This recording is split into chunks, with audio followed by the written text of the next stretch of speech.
So speaking of the agenda, let's get going with our first keynote, the Big Brand Masterclass. So in this session, we have got 4 e-commerce heroes digging into the retention secrets of some of the biggest brands in the world. So speakers, if you can jump up and join me on stage so we can put faces to names. While they're joining, I'll just take this opportunity to remind you to connect and make friends in the chat. Use the Q&A function to ask our experts any questions throughout the session, and we will do our best to pick them up at the end, or if we run out of time, offline.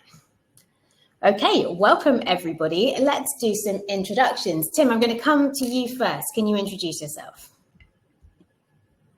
Can you hear me now? Yes, yeah. Yeah, okay, good. Hey folks, how are you? My name's Tim. I'm the co-founder at Factory. We're a digital commerce agency. We work with brands, primarily direct-to-consumer and omni-channel, navigating kind of like 5 to 100 million in revenue. And our clients win by tapping into our brains and our growth, design, development, and consultancy services. And our secret sauce is we're designed not to scale. So you always work with the A team. Before Factory, I was commercial director and shareholder at a Shopify Plus agency called We Make Websites. We sold that company to a big consulting firm in 2021. And I'm very, very, very happy to be here. Thank you.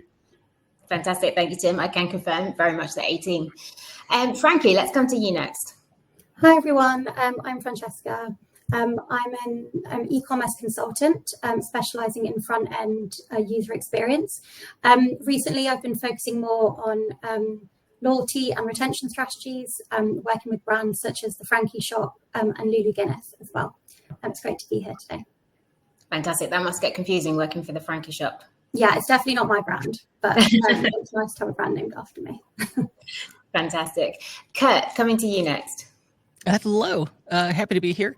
I'm Kurt Elster, probably best known as the host of the Unofficial Shopify podcast. I've been a Shopify partner and expert for over a decade, and I'm the managing partner at a Shopify agency called EtherCycle, where we do mostly theme development work and store migrations and support for small businesses and entrepreneurs. Fantastic. And this is Kurt's second appearance at Loyalty Connect, so it is great to have you back. And last but very much not least, Becca. Hi there, I'm Rebecca Hilliard. I've worked in e-com for 12 years. I worked at brands such as Me&M and This Works, but for the last 3 years I've been consulting, helping e-commerce brands with their retention strategies. Fantastic. Thank you, Becca. Great. Well, welcome again, everybody. It's fantastic to have you with us today. Now, our first question is designed to help us get to know all of you a little bit better. So I'd love to hear from each of you. What is your favorite brand and what is it about that brand that makes you loyal to it? Tim, I'll come to you again first. Sure thing. I'm a cyclist with the Lycra and the horseshoes, if anyone really needs to understand. And I used to be a loyal Rafa fan. But about 6 years ago, I transitioned my entire wardrobe to a brand called Parnormal Studios. They're a very bougie, very cool brand out of Norway, I believe. And yeah, I just really rate everything that they do.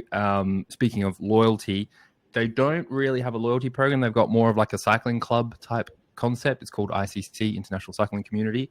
And they do a bunch of events and you do get early access and so forth by being in the club. But I think what's really interesting about those guys is that because of the premium nature of the product, they don't push a lot of incentivization to consumers through this kind of club. They reserve that for like old stock. So they've got a whole section on their site, which is old stock, which is sold at a slight discount. So I think it maintains their kind of premium quality and general perception as a brand. But yeah, I'm a huge fan. The other one I'm a big fan of here in London is Gales, the coffee shop, which recently opened in my neighborhood, Walthamstow, and got a lot of pushback from the residents, but we won. Gales is here. And I was there the other day and it's lovely. So you're achieving some good gentrification with it. The height of gentrification. Fantastic. I resisted the temptation to call you a mammal, a middle-aged man in Lycra. I'm not quite middle-aged, but yes, everything else stands, yes. Fantastic. Thank you so much, Tim. Becca, let's come to you this time. Love Gales as well, Tim. Big fan also. So I am a huge Space NK fan. I've been a customer for over a decade because I feel for me it's like the one-stop shop for all things beauty, makeup, hair, skincare. But what I really love is that it's a really curated space of products which are, all deliver on their promise. There's a huge sort of emphasis on efficacy as well, which is a massive thing for me. But from a kind of a loyalty and retention and a customer experience perspective, I'd say that based on kind of the preferences I've given, I feel that I get really relevant recommendations cross-channel, so email, website, through their Indulge program as well. So every time I spend, I get money to sort of spend on products going forward. Birthday treat, which is nice. The more I spend, the better the birthday treat. They also have a store presence as well. The in-store and online presence is just seamless. And for me, the customer experience is 10 out of 10. They know about their products. They're really happy to help and to problem solve if you have an issue with your order. Amazing. 10 out of 10. That's something to shoot for. Out of interest, you say you've been a customer for 10 years. Your preferences must have changed. Yes. In that time. So do they recollect that information? Or I don't know, but I've just, in terms of like skin type and things like that, I now sort of go for like more retinol and anti-aging kind of skincare. So that's kind of a preference as well. So what I've noticed is that I'm kind of getting recommendations for things which are more aligned with kind of my skin type and the content as well, and maybe brands which are more focused in terms of what I've purchased before, but what I could also have an affinity to. Yeah, really interesting. It's good to see them sort of picking up on the change in what you're buying. Definitely. Fantastic. Frankie, your favorite brand and why you're loyal to them? Yeah, so mine is actually Ulta Beauty. I love this brand now because of their loyalty program. So I signed up to Liberty London because they essentially have a beauty drop program where you pay £25 a month, £20 of which actually goes towards credit in your account. Then every quarter they send you a box of products. So it's usually new products to discover, new brands that they have onboarded. And inside as well, they share beauty tips and all of that. So I originally signed up because of the free products. And now I'm a fully fledged loyal customer. So the reason why is because they've kept me in the loop of spending, because I know that credit is there to spend across all of their products. If I need a beauty product that they stock, or even confectionery, perfume, anything really, I know I have that credit in my account. And I also like the way that they keep in touch with me. So I do actually get check-ins based on what I have received in the sample box as well, which I really like. It's a very luxurious personal experience, which I appreciate not every single brand can actually execute, but I think it's great. Yeah. Yeah, absolutely. I think the idea, the free products and free samples are going to come up a lot in the next 2 days. I think it's something that more and more brands are moving towards, but it's such a great way of introducing your loyal audience to more of your products. It makes perfect sense, and good to hear the communication in between is good. That's also a running theme through the next 2 days. Fantastic. And then Kurt, over to you, your favorite brand and why you're loyal to them. So asking an e-commerce professional what their favorite brand is, it nearly broke me trying to the weight of that. Right. And I had to think hard about it. And the answer really kind of baffled me. It might have even frightened me a little. I have a tradition. Once a year on Black Friday, I go to the mall, that physical place with a bunch of stores. And I go to Eddie Bauer and I shop their Black Friday sale. One day, once a year. I've been doing this for a decade. I'm not on their newsletter. I've never purchased from them online. That's the one. And it kind of horrified me. I feel terrible admitting this, that the brand is one in which I've only made retail purchases one time a year. And I look for the deals and the clearance stuff. I'm the worst customer. You don't want me unless you're just trying to get rid of distressed merchandise. So you're conveniently loyal rather than passionately loyal, perhaps. Yes, but they have a lifetime guarantee. I don't know how I fell into this strange once a year pattern with Eddie Bauer for my wardrobe. I assume you're planning on heading down there in a couple of weeks' time? I'm excited about it. And I went. They're so low key. I bet they have an app. They don't. There is no app, right? Wow. Yeah, they don't have an app. They have an SMS list. I might sign up for that. That's as far as I'm willing to go. You'll have to keep us posted on whether you do and what you buy. Fantastic. Thank you. Great to meet you all, and super interesting to hear who you are loyal to. Now, let's dig into our first big brand of the day. So, no surprises, we're going to be talking about Sephora. Why is Sephora's loyalty program regarded so highly? I think mainly because of the feedback that they get from between 35 and 40 million members, I think it was at last count. These members, who are spread across 3 tiers, are what I can only describe as mega fans. They seem to be fiercely loyal. And to find out why, I'm going to pass the mic to Becca first. Becca, in your opinion, what is it that makes Sephora's fans quite so loyal? Why does Sephora win when it comes to loyalty and retention? So I feel like there's a lot of things they do really well, but what they kind of double down on are 3 things, in my opinion. So it's the personalization piece, making and sharing really relevant content with that customer, customer engagement, so on and offline, and also their stellar loyalty program, which last I read was like 80% of their sales, which is just insane in a great way.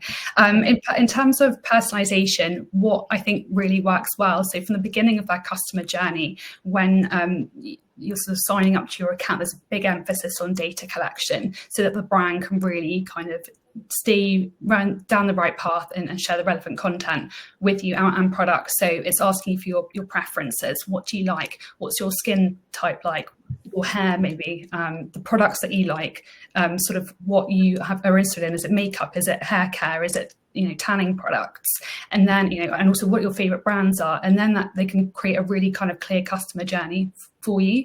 I think also when I have been in store as well, it's really experiential. I love going to store. They also have like masterclasses, which are great kind of conversion levers, because inevitably if you like the product, you're probably going to buy one, if not all of it. I've definitely bought most of the regime before when I've been in store, but also their loyalty program is fantastic. It's really clear and insightful in terms of what you're getting up front. Those of loyalty programs I've come in my kind of in-depth kind of online shopping experiences, I do love online shopping, is that it's just really clear up front about what the structure is and how it works, how you become an insider, how you become a VIB, how you become a Rouge customer. And then off the back of that, they have really cool initiatives such as the Rewards Bazaar, which is really cool. I don't think any other brand I know is doing that.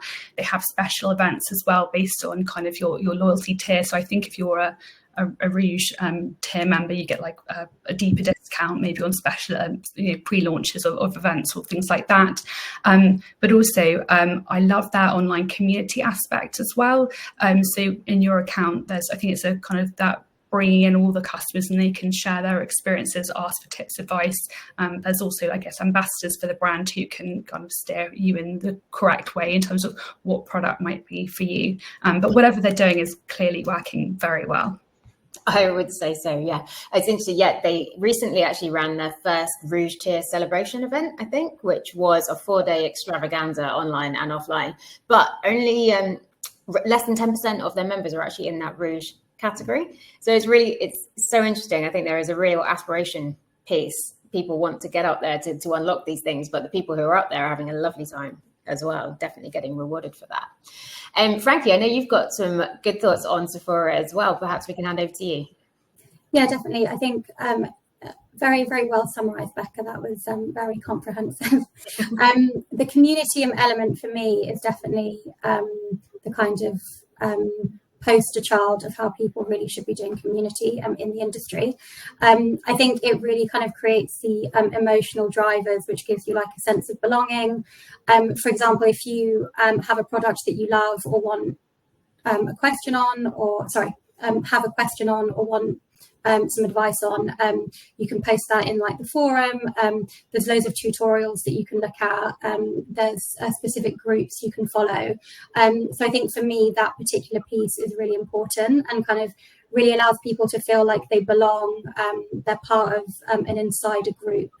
And I think that kind of keeps driving people to go back to purchase because they know it's like a safe place where they can get all the information they need. And it's amazing. People do engage in that community. You genuinely, the brand doesn't have to answer the questions. Their customers are out there doing it for them. It's extremely impressive. Yeah, definitely. And I've also seen a few other brands like Way and Glossier, for example, are actually leaning into this community in more of like a gamification way. So they're actually using a platform called Try Your Best. And it actually allows multiple brands to be on this platform, and customers can go on and actually connect with like-minded consumers from other brands as well.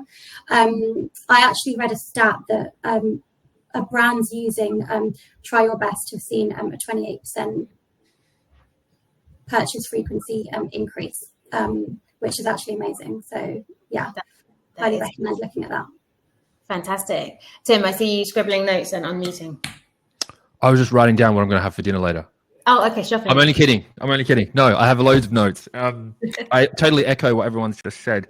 Maybe some other things to explore with why Sephora is so good at loyalty is one, I mean, that loyal base of 35 to 40 million, I mean, that's huge. So that's obviously, that's a big part of it. I also think though, and you touched on it there, Francesca, like the high frequency product, that's obviously really good for loyalty, right? So buying a house is not a very loyal concept, right? You probably buy one of them, but anything that's kind of like lower price point, higher volume, I think also suits this kind of thing.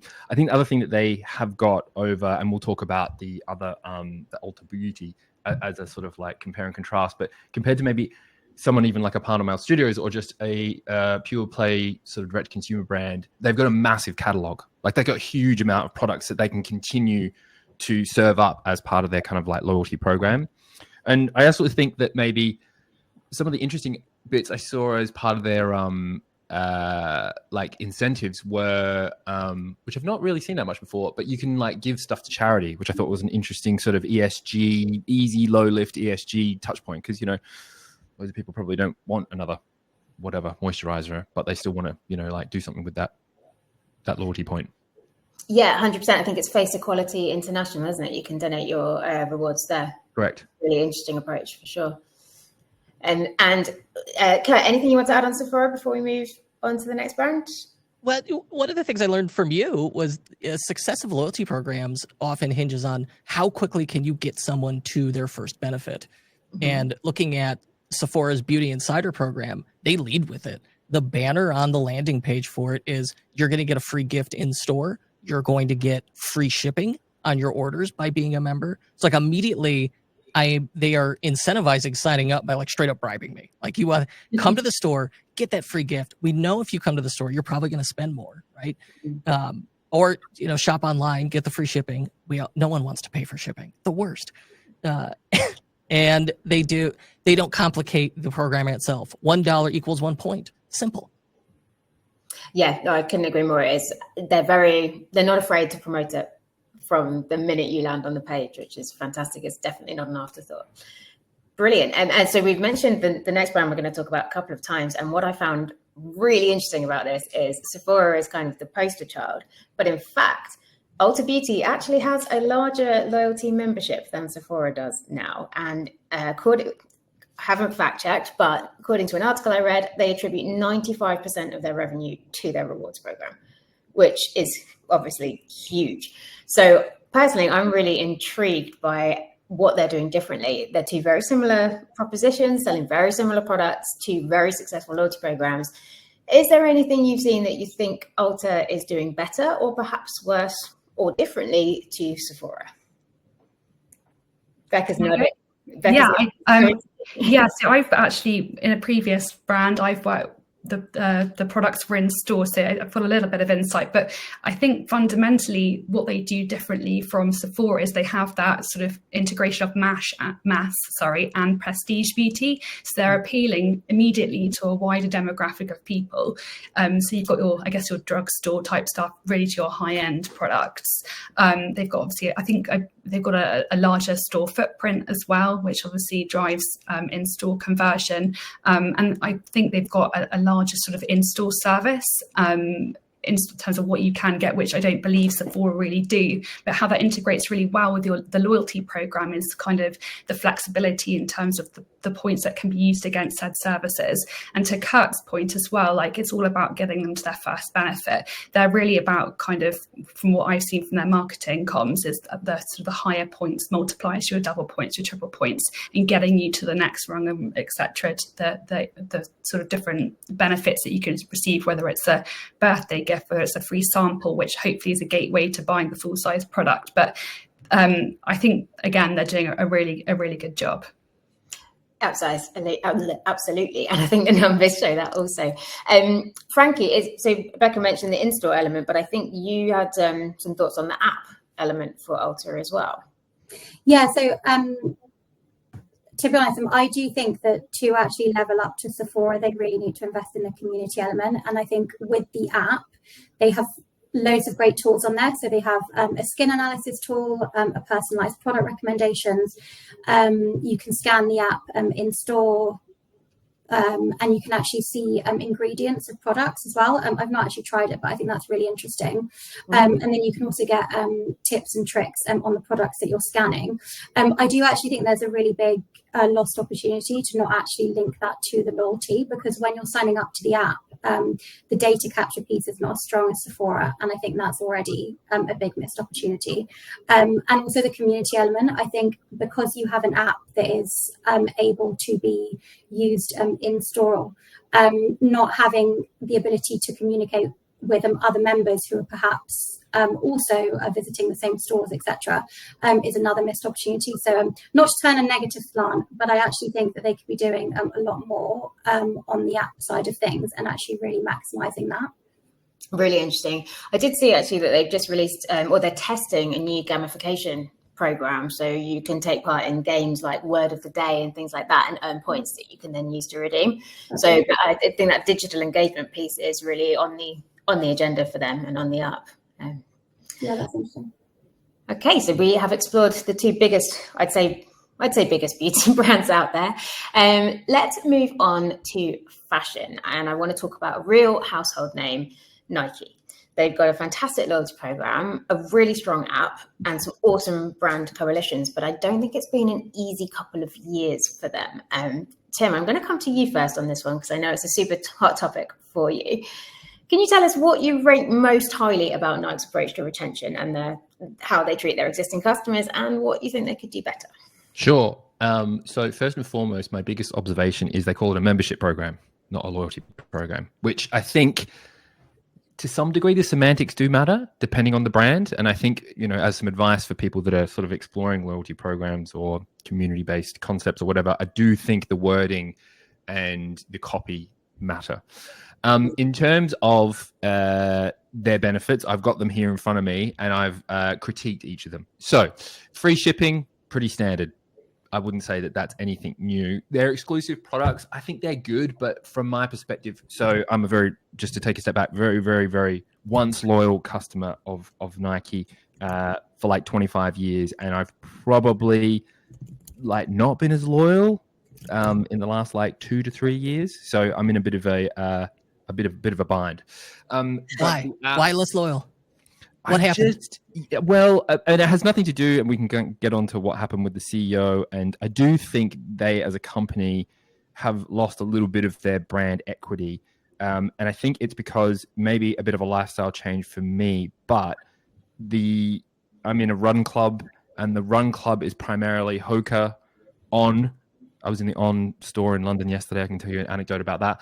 And then Brooks and maybe New Balance, right? And so I just think it sounds like your peer group. They bullied you out of wearing Nikes, is what I just heard. Basically, yeah. I succumb to peer pressure so easily, and that's probably why. But I mean, in terms of their general membership program, I've got the app. It's good. The exclusivity or exclusive products, fine. Some of the discounts were good. I did think one of the things that they did, which was really sick, but it was pre the app, you could customize your shoes. And for years and years and years, I was like bought Nike Air Pegasus. I'm talking like 4 years in a row. That's all I wore. And I customized them, mainly all black, but still. And it was a really, really cool feature. But now I think they've moved that into their membership program. So and I think the customization extends beyond shoes, and you can do clothes and stuff like that. So I think that as a membership concept is kind of cool. It's obviously like linked to loads of personalization stuff. The Nike Run Club app, that's okay. The Training Club app, it's okay.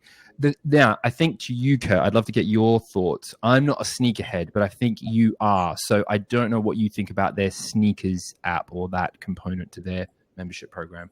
Well, I was going to ask you, like we're saying in reference to Nike, we're saying the app.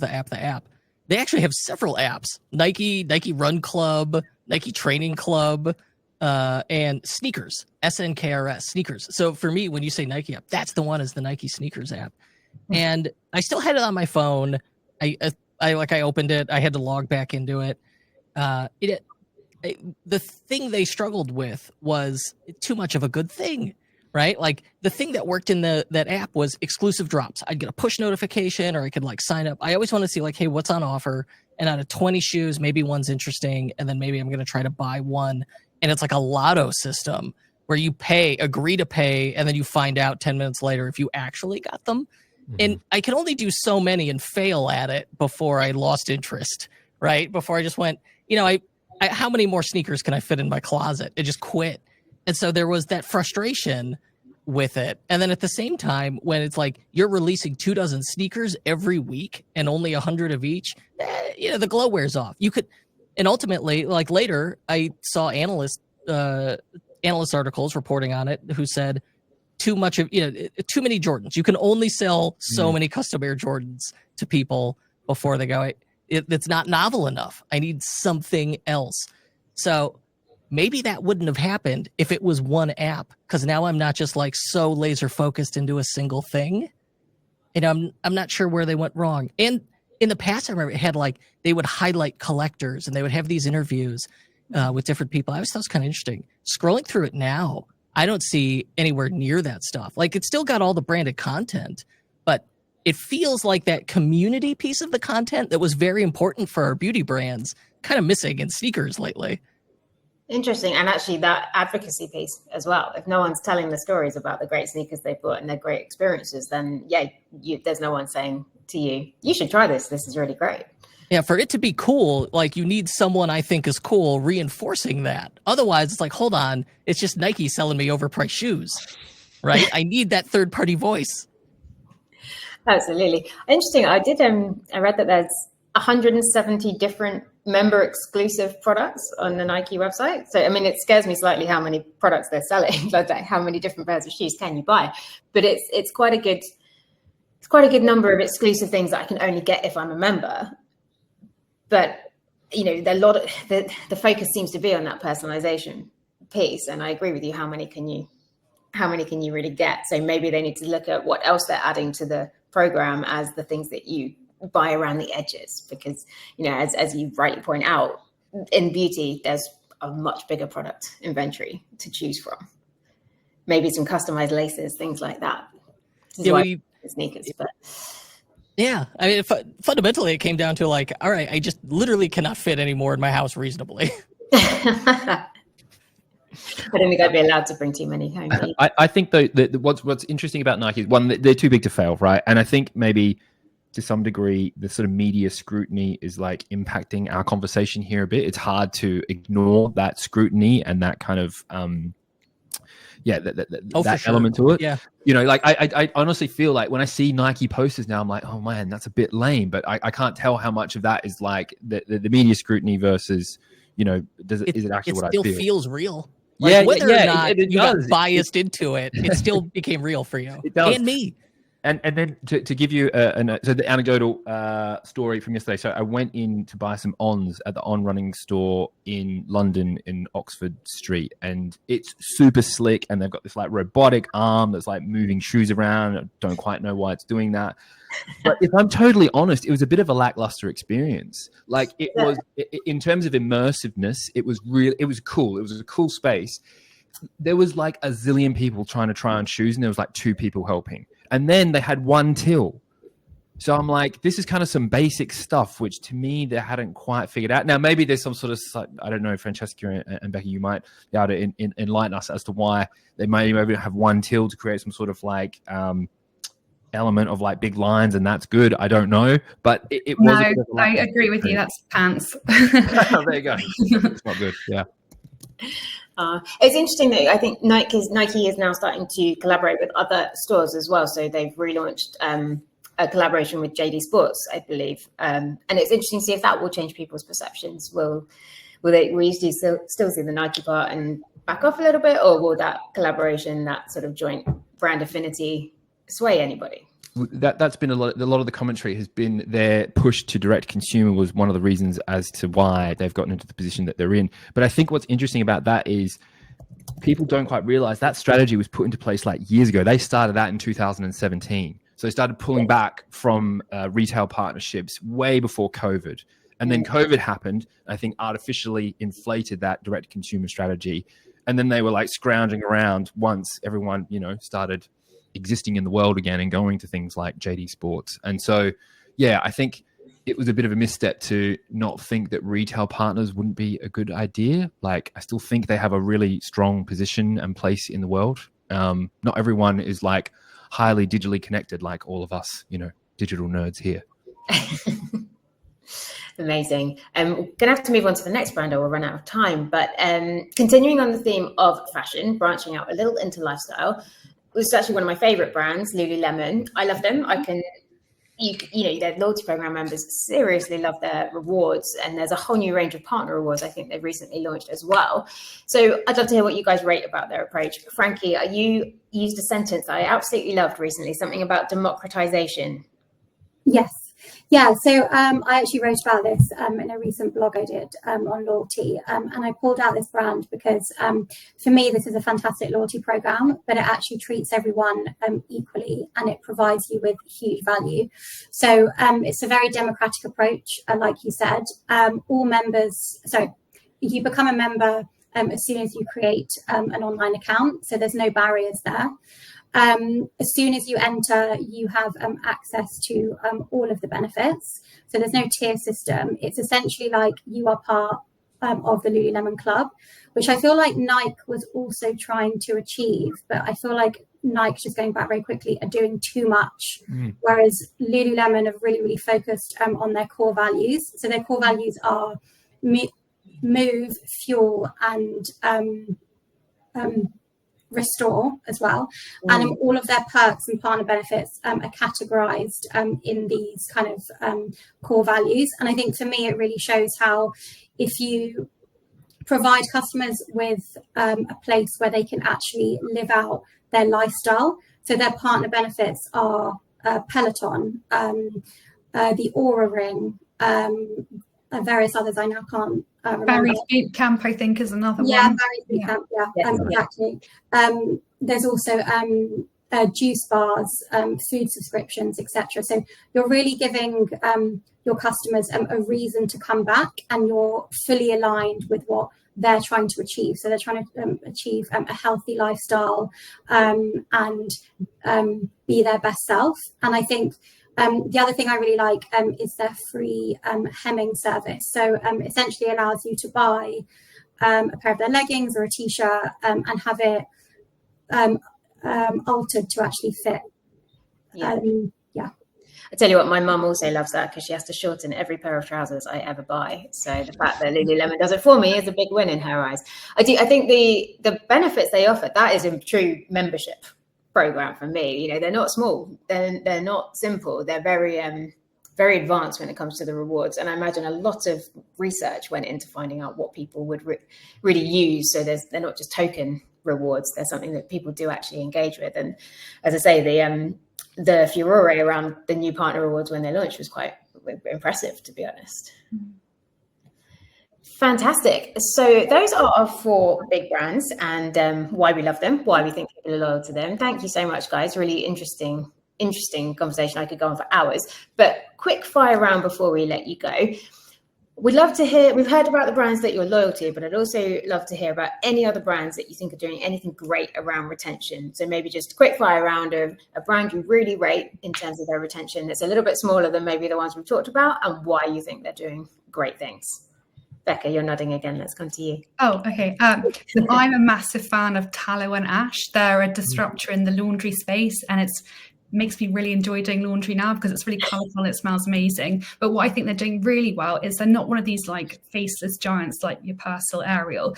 Kira, the founder, is very much front and centre of the brand. She speaks to camera across all channels. There's an about the brand from her, asking for customer feedback on LinkedIn, asking for people to vote about what component they should use because something's not working. So there's that sustainability piece which aligns with the customer value, but also there's that transparency which I feel like people really, really want. 100%. And I think everybody should tune in tomorrow for our TikTok keynote as well, because there's a lot of founder-led engagement to be spoken about there as well. I love that laundry is exciting. Maybe I need to try it. I love it. Brilliant. Thank you, Becca. Tim, how about you? I'm going to answer a question in the chat, if that's all right, because I had some notes on it. I thought it might be something, a useful observation. So how do you differentiate loyalty and membership? I actually think we've touched on it a couple of times here. My observation, and we're working with a client at the moment, VIP, loyalty, and community can sometimes get really quite badly conflated. And I think you really have to take a step back and think about it. So here's a good example. We're working with this client and they have a community program. And what we're trying to do now is introduce a VIP program. So a couple of things. On the VIP program, I think you have to get very, very strategic on what the thresholds are. And what you want to be doing is looking to try and find the sample set of your VIPs between 1% and 5% of your database. Now, the typical thresholds and criteria are, I don't know, like how much money they've spent over a certain period of time and marketing engagement, right? So once you've kind of like figured out that number, I would sort of suggest you play around with the thresholds until you get a like 1% to 5% kind of like sample set of your data. And then you can start peppering them with and creating your VIP or loyalty program around it. Some cool stuff I've seen recently is like brands, once they've got that sample set, asking them what they want as part of the loyalty program, as opposed to assuming what they want and then just like delivering it to them. Then the community element. So this brand, they've created a community that we're working with.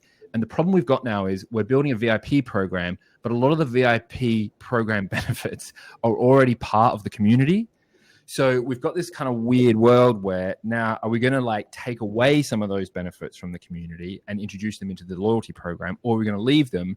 And in which case we've got an issue because, well, why would I sign up to the VIP or the loyalty when I can just kind of get them for free?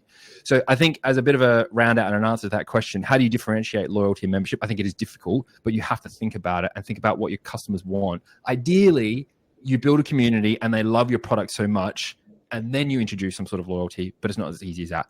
Getting back to the original question, I'm going to be slightly controversial. I love Amazon Prime. Ooh. I think it's an excellent membership program, probably the best in the world. That's my take. Interesting. That's rogue. I think just to go back to your point quickly on membership, there's also a value exchange piece in there, right? Because, once you get into the upper echelons of tiers and really VIP experiences, you can actually start asking for things in return. So 100%. Asking for customers' opinions as part of a focus group, that's actually a reward for them. They get to be part of your product development, but you benefit as well. They start to talk about you on social media because they've been to your amazing events. That's great. They're getting the events, they're getting the exclusive experiences, but you're getting something back from it as well. So I think the value exchange increases the more you go up that VIP community. Totally. And there's a direct, there's an inverse correlation between the value creation and probably the sample set of your VIP. Basically, that level of VIP is really, really small. They are your top advocates, and they're probably less than 1% of your database. Yeah. Well, I mean, if Sephora's Rouge tier is below 10% of their member base, that's exactly what you're talking about there, I think. Correct. Fantastic. Sorry, we haven't left you much time, Frankie and Kurt. Frankie, let's come to you. So mine is probably Hugo Boss. For me, they're really leading the way in innovation in terms of their consumer-centric strategies. 3 things they're doing. They're building a true community. They're driving engagement past the shopping point. And they're also building a seamless store and online experience. which is key. 100%. Yeah, I'm interested to see how that one sort of continues developing, actually. And Kat, last but not least. Well, I think the quick answer is if you want a masterclass in loyalty programs, look no further than the Starbucks app on your phone. I mean, they have been at the forefront of membership loyalty and these very customer-centric experiences for a long time. If I want to go more small business, I love creator-led brands. If you're into baseball, you may have heard of John Boy Media, and we were working with them. But they just did a thing recently. If you want membership, like to be a part of the community, you subscribe to their Substack, which I've not seen anyone do before. So like you pay to join their newsletter as a membership, and then that gives you these similar e-com benefits on their store. And if it's like, they're content first, they're creator led, for a brand like that I thought made a lot of sense. Yeah, that's super interesting, especially in something like sports where you get that real fan base. Amazing. I'm afraid that brings our first session to a close, and what a way to start. I would like to say a huge thank you to Tim, Becca, Frankie, and Kurt for some awesome insights. We really appreciate you taking the time to join us and to share your thoughts today. I'm sure all of these guys would be more than happy to connect on LinkedIn if you want to pick their brains further. But for now, I'm afraid we have to say goodbye, and hopefully we will see you all again really soon. I knew from all our check-in calls in the run-up to Connect that I was going to really enjoy that session. I could have kept everybody here for days. But now onwards and upwards to our Loyalty Line and Attentive Masterclass. I'm really excited to bring to the stage one of our closest integration partners. Many of you will be using these guys for SMS already, and they're huge in the Shopify space. So in just a second, we're going to welcome Attentive to the stage, along with our own Attentive experts from Team Loyalty Line 2.